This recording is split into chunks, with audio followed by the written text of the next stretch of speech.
Алтын Орда аталатын мемлекет болмаған. Ол резиденцияның атауы, Ақорда деген тәрізді. Қазіргі тарихшылардың тапқан деректері бойынша, сол кездегі орыс, славян, батысшыл намашылары хан сарайының көз таңғаларлық көрінісіне қарай Алтын Орда тапты. Бәлкім, басқа да мақсат бар шығар. Қалай десек те, Дешті Қыпшақтың ұлан ғайыр жерінде ірге көтеріп, бірнеше ұлысты бірлікте ұстаған мемлекеттің ұлық ұлыс дейтін атауы бар еді.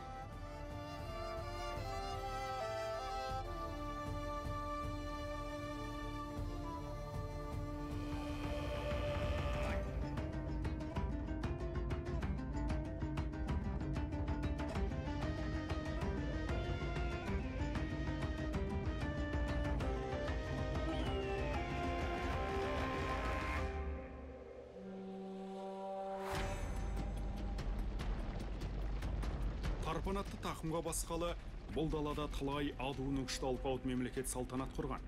Ұлық ұлыста солардың ізін жалғаған іргелі құрылым.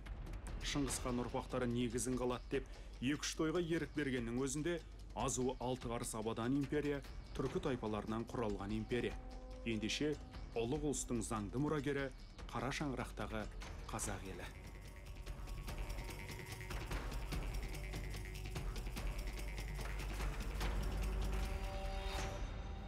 Дүниежүзі Алтын Орданың империя екенін мойындайды, білет, Египет болсын, Иран болсын кезінде қарым-қатынас жасаған бұл ұлы империя.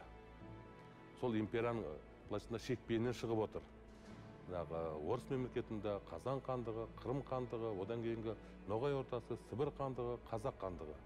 Біз бәріміз, біздің ата-бабаларымыз, яғни сол мемлекеттен шыққан біздің ата-бабаларымыз сол империяда белсене атсалысқан тұлғалар.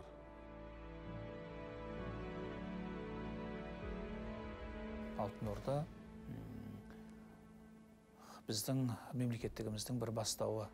Қазақ хандығы осы Алтын Орданың мұрагері. Бұл біріншіден бүкіл қазақ хандары, қазақ хандығы Жошының ұрпақтары, Жошы ұлысының жалғасы сияқты. Сол ұлық ұлыстың негізін қалаған тайпалар кейін қазақ хандығының негізін қалады. Сонымен қатар ұлыстың атасы Жошы қазіргі қазақ даласында, Ұлытауда. Жошы хан 1180-1227 жылдары өмір сүрген. Шыңғыс ханның үлкен ұлы. 1223 жылы әкесінің бұйрығымен Жошы ұлысының негізін қалайды. Оның өмірге келуі де, өмірден өтуі де жұмбаққа тола.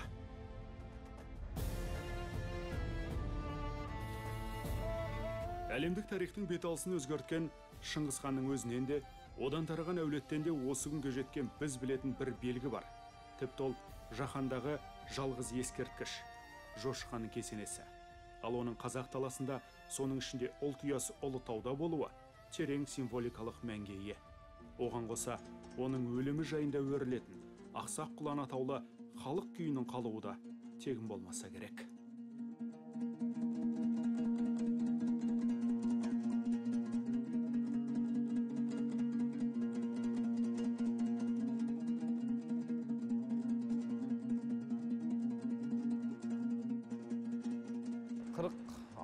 Қырық 48 жылдары қазба жұмыстары жүргізілді. Сол кесенеде ар жақта Алаша ханның кесенесі бар. Енді ол екі дәуірдің ескерткіштері болуы мүмкін, бірақ бізге керегі сол Жошы ханның кесенесіндегі қазба жұмыстары.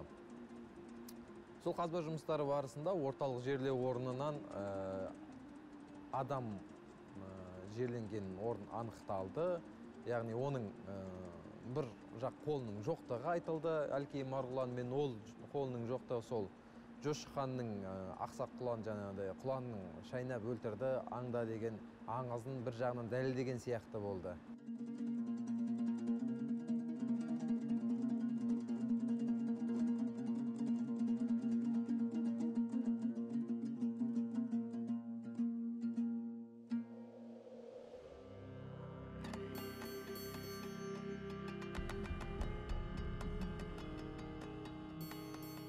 Монголия Шыңғыс хан тұлғасын халықаралық туризмді дамыту үшін өте тиімді пайдаланып отыр.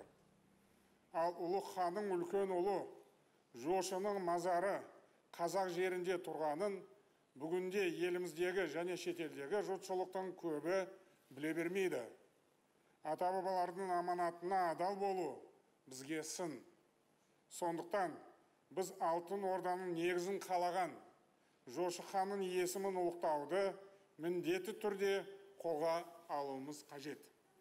Оның тарихи тұлғасына әлемнің назарын аударып, кесенесін мәдени туризм нысанына айналдыру өте маңызды міндет.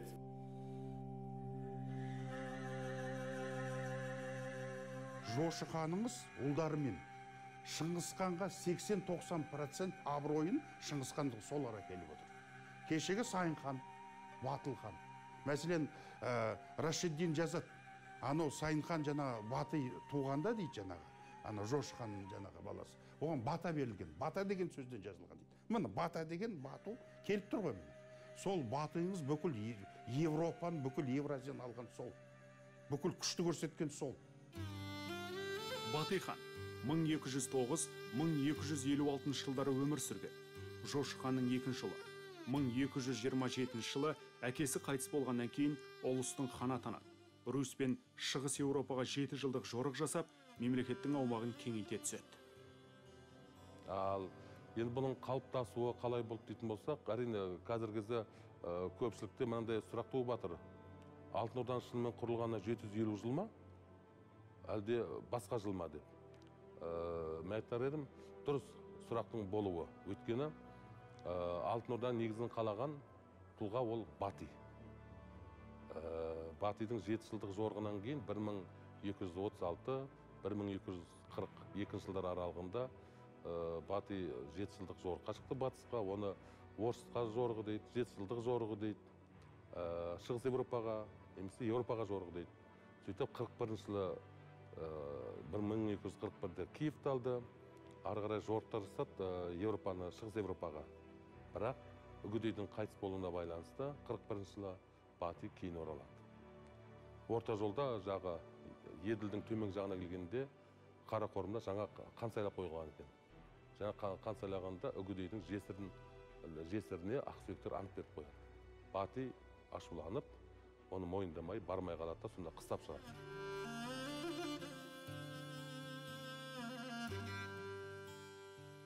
Үгедейдің қазасынан кейінгі Қарақорыммен арадағы қайшылықтар Батый ханның бас көтеруіне себеп болады. Тақ үшін таласта ол інісі Төленің үлкен ұлы Мөңкені қолдап, 1251 жылы билік басына келеді. Бірақ Мөңке хан империяның шығысының ғана шылбырын ұстаған. Батыс бөлікті Батый хан басқарады. Ол қазіргі Астрахань қаласынан 130 шақырымдай жердегі Сарайбатуды салдырады. Бұл үдерісті өзінен соң тізгін ұстағандарды ластырады. Жошының 3-ші ұлы Берке хан мен Батый ханның немересі Мөңке Темірдің тұсында ақша шығарылады.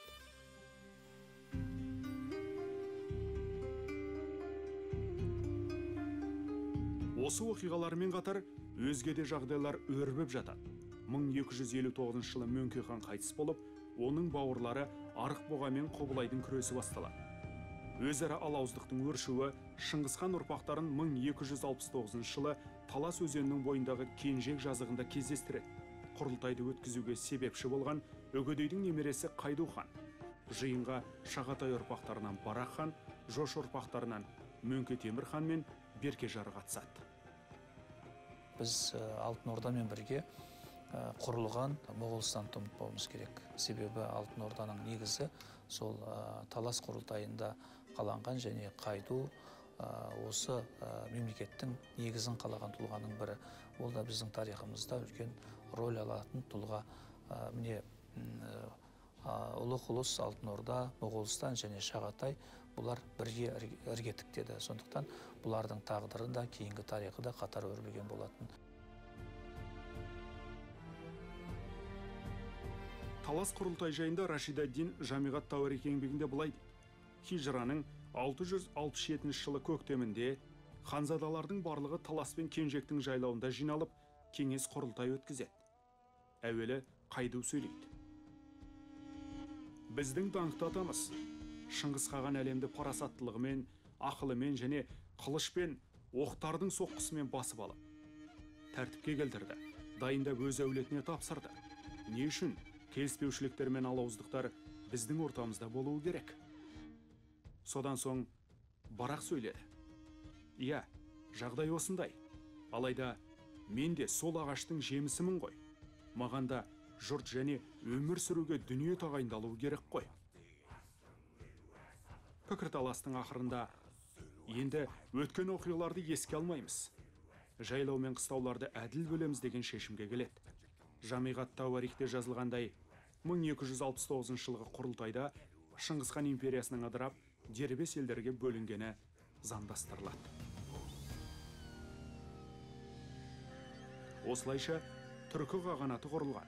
Түркілер ислам дінін қабылдаған тарихи өңір таласта түркі ислам өркениетін ту еткен жаңа мемлекеттер бой көтереді.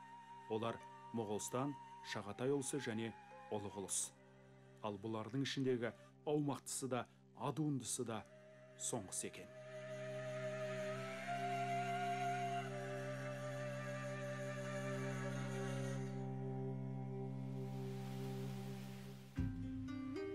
Алтын Орда мемлекеті географиялық тұрғыда алатын болса, қазіргі Қазақстанның алып жатқан орнынан 4 есе үлкен аумақты қамтыған екен.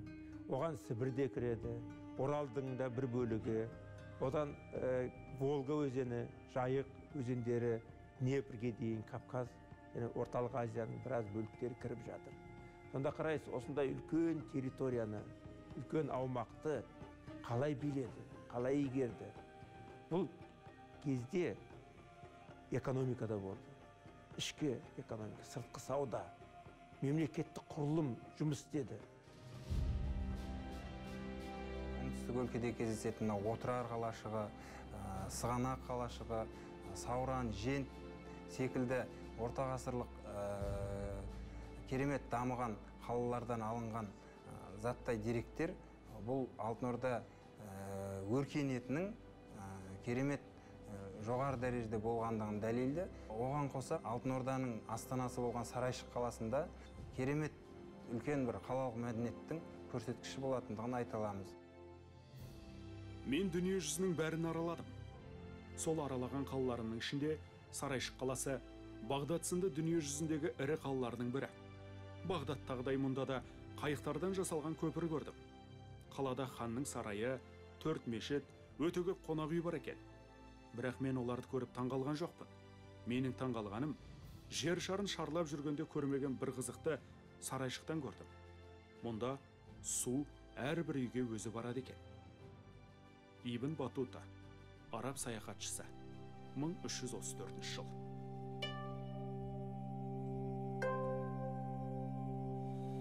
Сарайшық, Сығанақ қалаларында қыш ыдыстарды дамыту өндірісі болған. Олар жаңағы қыш ыдыстарға глазурированный дейміз ғой, әйнектелген қыш ыдыстарға өрнектеп жаңағындай сурет салу. Мысалы, Сарайшықта қаз суреті бейнеленген бір үлкен ыдыс табылған. Оның жаңағы ол ыдысқа қарайтын болсақ, жаңағы батыс пен шығысты жалғастырушы, Қырым мен Кавказды, Қарақорым мен Қытайды жаңағында жалғастыратын үлкен діни, мәдени орталық болған сол ыдысқа қарап айта аламыз. Өйткені жаңағы ыдыстағы бейнеленген сурет бүкіл шығыстың жаңағы шығыс тарихынан мәлімет беріп тұр.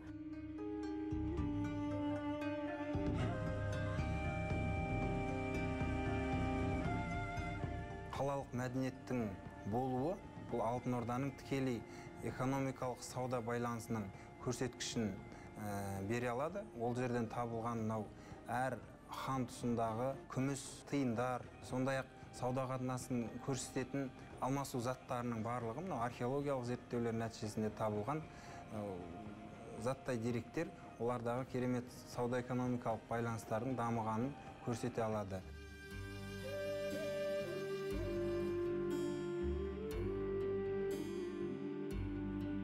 Ұлық ұлыстың халықаралық аренада қандай рөл атқарғанын Венециядағы Марчиано ұлттық кітапханасында сақтаулы тұрған бағалы жәдігерден байқаймыз. Ол 14 ғасырда жазылған Кодекс Куманикус кітабы. Сауда жүргізуге арналған сөздікте қыпшақ сөздерінің латын, парсы тілдеріндегі аудармалары берілген. Демек қыпшақ тілі сол заманда қазіргі ағылшын тіліндей адуынға ие болған. Бұл ұлық ұлыстың өркениетіне өлшем.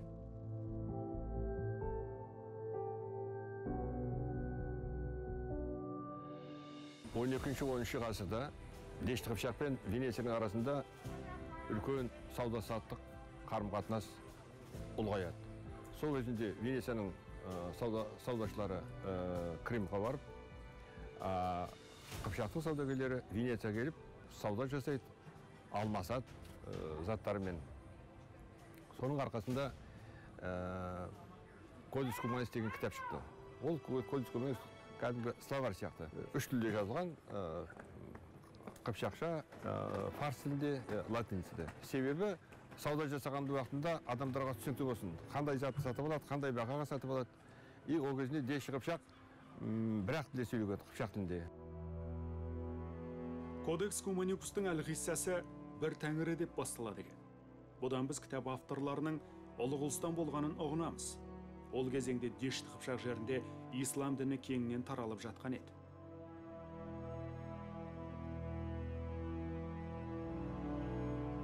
Қазақ даласындағы халықтың Қобылаға қарап құлшылық етуіне ұлығылыс пен Мысыр жерінде билік құрған Қыпшақ мәмлүктері арасындағы берекелі байланыс белгілі бір деңгейде әсер етіпті.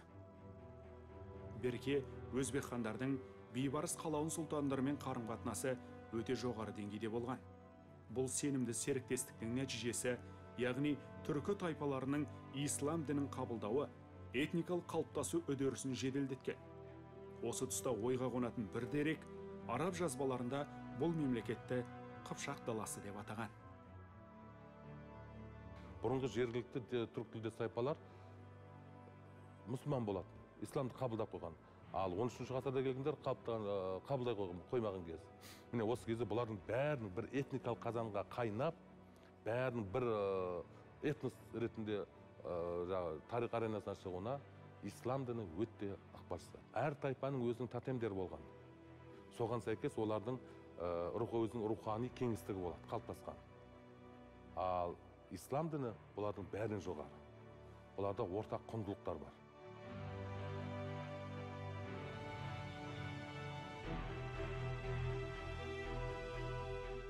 Жошы хан мазарының және одан 30 шақырым қашықтықта орналасқан Алашахан кесенесінің салыну уақыты исламның кеңінен таралу кезеңіне, яғни Берке ханның тұсына сай келеді.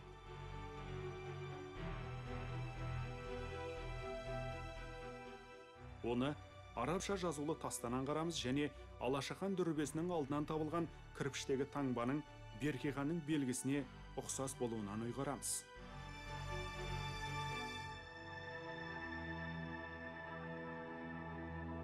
Берке мен өзбек хандардың кезінде сәждеге бас ұрғандар саны басым дегенмен, Шыңғыс ханның жорығына еріп келген елдің арасында бұл сенім бұрыннан болғаны да анықталып жатыр. Жошы хан жөнінде биылда да қазір үлкен зерттеулер шығып жатыр, әлі де шығады. Соны кейін жаңағы балалар бар. Мәселен, Жошының 13-ші жылы Мұхаммед деп қойыпты. Бұл кісінің мұсылман дініне қарағандығын көрсетіп тұр. Шыңғыс хан ол өзі тәңірге табынған. Ол кісі буддист болған жоқ. Қожа Ахмет Яссауиден бұрын оның ұстазы Арыстан бабқа кесене салу керектігі жөнінде Әмір Темірдің әмір бергені белгілі.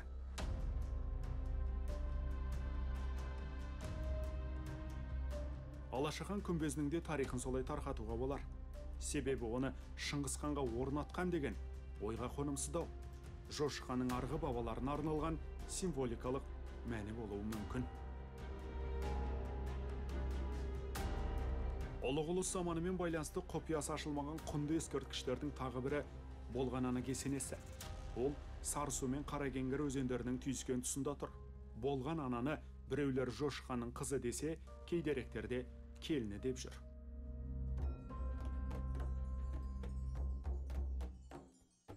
Сол кесенедегі қазба жұмыстары барысындағы табылған жәдігерлер шындығында ол жерде жерленген адамның сол уақытта әлеуметтік деңгейде жоғары сатыда болғандығын көрсетеді. Оның яғни алтыннан жасалған тостақаны, сырғасы, жібек көйлегі, саптама етігі, жалпы жерлеу дәстүрлері ол кісінің қарапайым адам емес екенін, яғни сол әулетке бір тиесілі адамның болу мүмкіндігін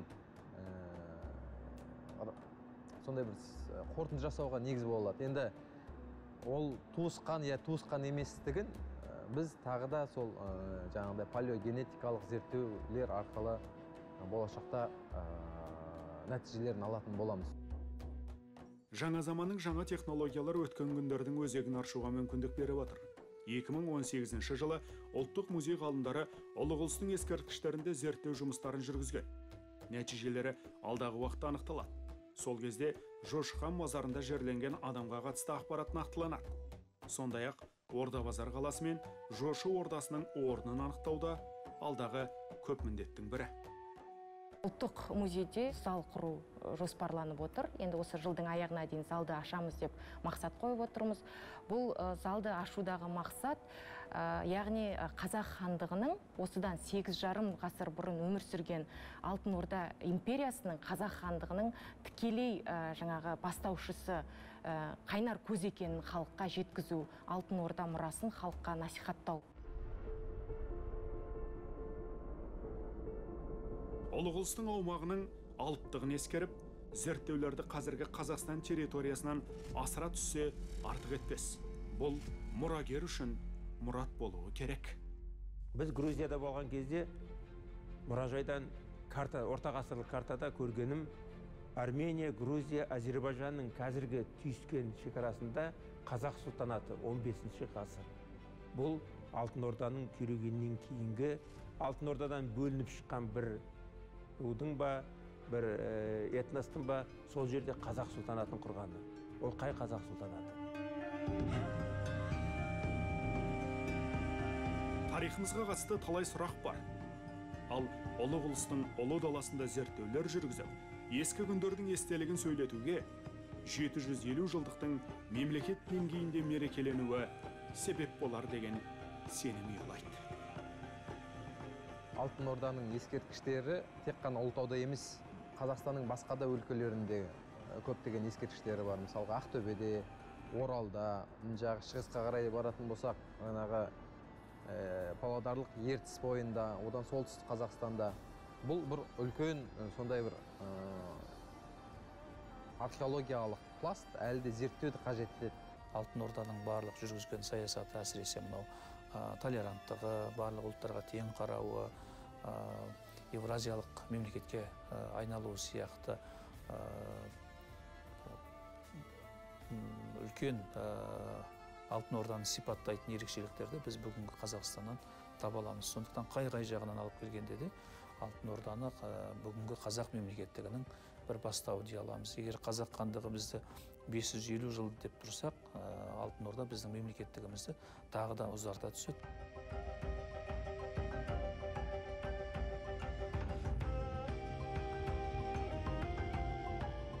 Дешті қыпшақтан, түркі қағанатынан, ғұндар мен сақтардан қалған сарқыттарға қарап, қазақ мемлекеттігінің бастауларына барар жолдың әлі де ұзақ екенін ұғынамыз.